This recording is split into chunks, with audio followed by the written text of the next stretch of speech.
Shalom jemaat yang dikasihi Tuhan. Renungan kita akan diambil dari Yohanes 9 tentang orang yang buta sejak lahirnya.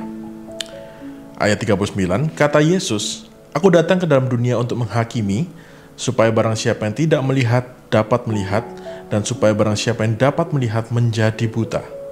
Kata-kata itu didengar oleh beberapa orang Farisi yang berada di situ, dan mereka berkata kepadanya, "Apakah itu berarti kami juga buta?" Jawab Yesus kepada mereka, "Sekiranya kamu buta, kamu tidak berdosa. Tetapi karena kamu berkata kami melihat, maka tetaplah dosamu." Orang yang buta sejak lahirnya kemudian disembuhkan Yesus pada hari Sabat. Hal ini menjadi masalah dan menjadi kesempatan bagi orang Farisi yang mencari-cari kesalahan Yesus. Tapi orang buta yang sejak lahir ini kemudian ketika disembuhkan, dia mengerti bahwa Tuhan ternyata adalah Mesias, Juru Selamat yang datang bagi dia. Pada waktu itu, orang yang buta ataupun orang yang kusta, terutama yang sakit sejak lahir, identik bahwa mereka membawa kutuk. Mereka berdosa sejak lahirnya, entah itu dosa mereka atau orang tua mereka yang berdosa. Maka sejak kecil, ia pun sudah cukup dikucilkan oleh orang-orang di sekitarnya, karena dia buta. Karena dia dikucilkan, dia kemudian sadar bahwa dia orang yang tidak layak, dia orang yang berdosa, dia orang yang mungkin penuh kutuk. Tapi rupanya orang-orang seperti ini yang diselamatkan oleh Kristus.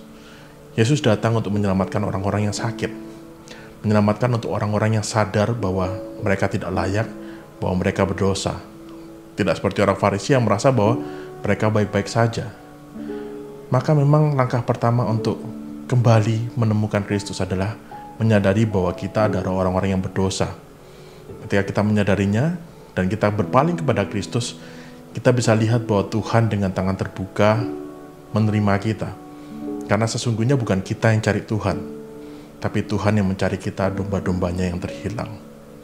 Sadari bahwa kita berdosa, maka kita akan kembali pada Kristus. Itu langkah yang pertama. Mari kita berdoa.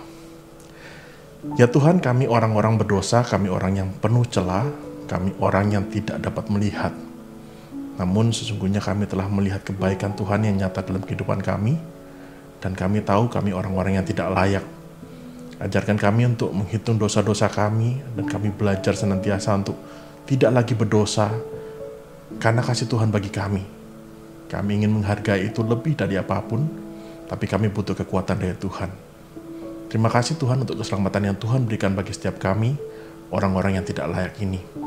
Di dalam nama Kristus kami berdoa. Amin.